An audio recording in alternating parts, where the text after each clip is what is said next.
The Sega Saturn, what most outside of Japan consider a massive flop by Sega, was surprisingly successful in its country of origin, even beating out the N64 locally. As someone who's never really sat down with Sega's 5th generation console, let's take a look at what all this machine has to offer and the absolute best way to experience it today, 30 years after its North American release.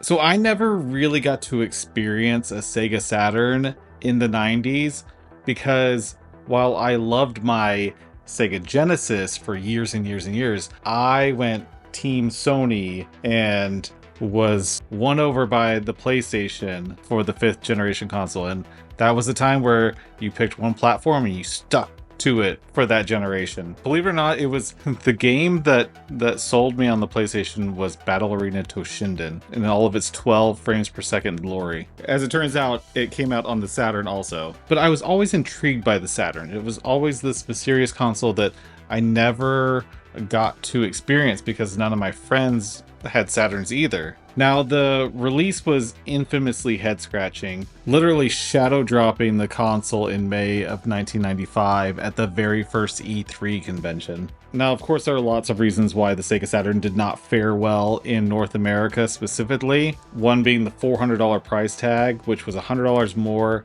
than the $299 announcement that Sony made just a few hours later at that very same E3. $299.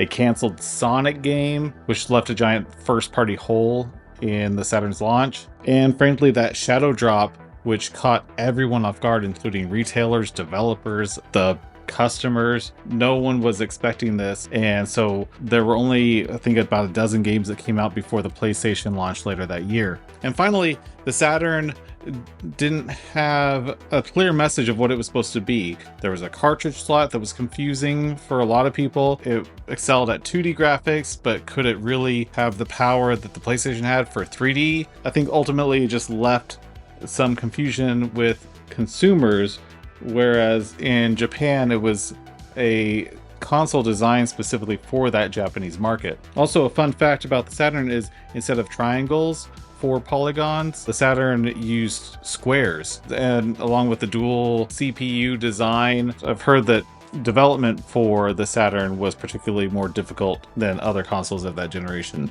But with all that said, the Saturn does still remain a treasured piece in 90s gaming, even for those of us who didn't get to experience it firsthand. The boss. And here we have my Sega Saturn, which obviously is a Japanese model that I got on eBay. It's in magnificent condition, which I was blown away when I got it. It works perfectly, couldn't be happier. I think the white Model 2 is what I have here with the round buttons, is one of the most beautiful consoles ever created, besides the Dreamcast. I also ordered the Retroid Pocket Classic in the 6-button Saturn style, so be sure to subscribe if you want to catch my video on that. Now, there were just over 1,000 games released for the Saturn, but over 3/4 of those never made it out of Japan. They were Japanese exclusive games, so we only got a couple hundred here in North America. As you can probably assume, that means that obtaining Saturn games is a very costly endeavor. But I managed to lock down 2 gems to start out my collection. But all is not lost. While I do like to pick up original copies of games whenever possible, modern technology has made it possible to experience these games without having to sell your kidney to obtain a secondhand copy. Now, this is the Saroo. It's an optical disc emulator. The devices just started popping up recently to purchase. Now, ODEs are devices that allow us to play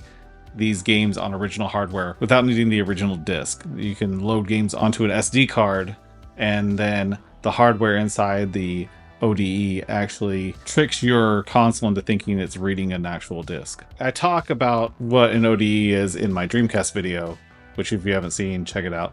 What's particularly awesome about the Saroo ODE is that it utilizes that cartridge slot, and so you still have full access to the optical drive.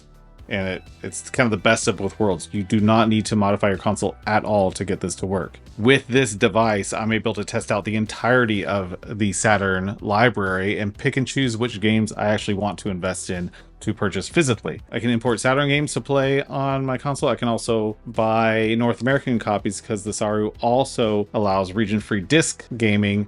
It has the 4 megabyte RAM upgrade and a built-in memory card. And so it kind of does everything that you could need for the Sega Saturn.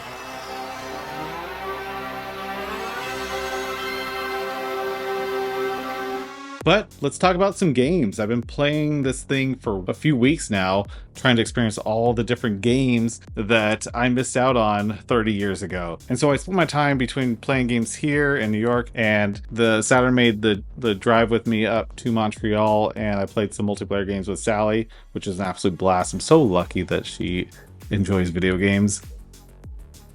Now with the Saroo, another benefit is that it has extremely fast loading times, sometimes too fast. And so there's a configuration file that makes it slows some things down, or else it actually can break some games. And the Saroo has 95% compatibility with the entire Sega Saturn library, and it's completely open source, and so updates will come as they're developed. So who knows where it's going from here. First off, I had to play a stall because I've heard that music so much watching Sega Lord X videos. I couldn't pass that up, which the game looks absolutely gorgeous. Beautiful game. I had a lot of fun with that.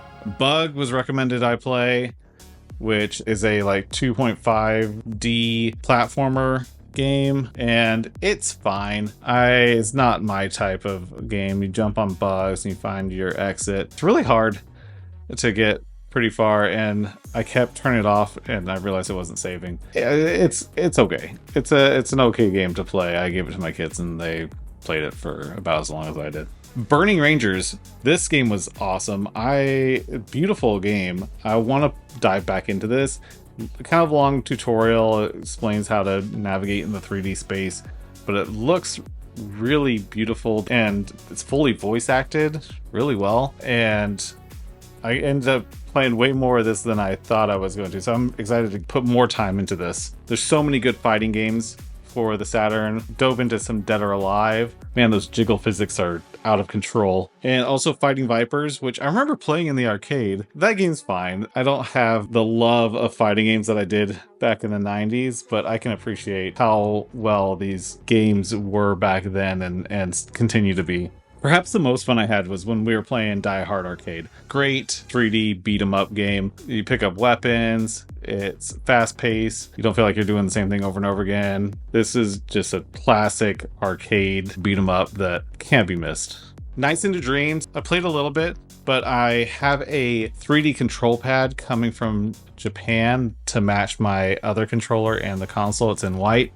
And so I have another video coming out specifically about that controller, and I want to put more time into Nights when I have that, because that's what it was released for. Panzer Dragoon, I think I played Zwei. Love this game. I like rail shooters. Star Fox, it's right in that same vein. I like that you can rotate your view around. This feels like the staple game of the Saturn, and I want to go back and complete it, because I had a blast for about an hour that I put into it. And then also Sega Rally, wonderful racing game. That's going to be featured in my 3D control pad video as well. Nearly a perfect arcade port of the Model 2. Sonic R is stupidly hard. Don't know how to play that game without running everything off the road. Virtua Fighter, another fighting game, classic, really paved the way for 3D fighting games. Darius Gaiden and Radiant Silvergun, classic shoot 'em ups. I didn't even scratch the surface with all the shoot 'em ups that are available on the Saturn, but tried out these two amazing games.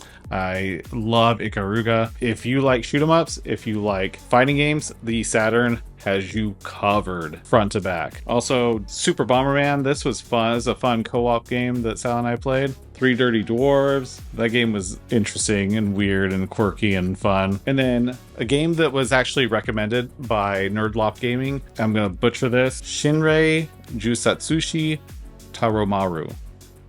A Japanese exclusive game that is a 2D side scroller, but the backgrounds are 3D, and it's really cool how it moves, and you have these reticles. Took a little bit to get used to of what your strengths were, but it's a co-op. You got to try it if you have a Saturn. Now, you can just plug in the Saturn into RCA cables, or you can get a adapter that outputs to HDMI. But if you want the absolute best picture quality, I've been wanting one of these for a while and I finally got one. It is an OSSC, an open source scan converter. And what this does is it takes these low resolution signals, 240p, and it does a line doubling to sharpen out the edges of the output signal it outputs through HDMI, and it looks absolutely gorgeous. You can tweak this thing to your heart's content. I was able to run at a 5x resolution. Looks absolutely incredible. And like the Saturn has like 5 different resolutions that it outputs at, and so it's constantly switching between, it can go up to 480i or 240p or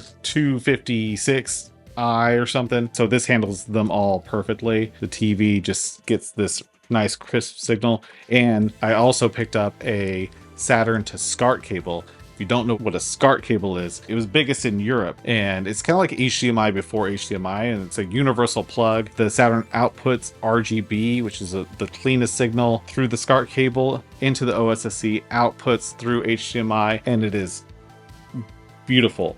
I captured all this footage output from the OSSC, and you can see how gorgeous it looks. Of course, also you can just hook it up to that thing, my 19-inch Trinitron, and play the Saturn as it was originally intended, which of course I did. Now I got the Saroo and the OSSC from AliExpress. I have links to all the products that I use to play the Saturn in the description below, so be sure to check that out. Use those links, it helps out the channel. I appreciate it. But what do you think? Did you have a Saturn in 1995 or 96 or 97?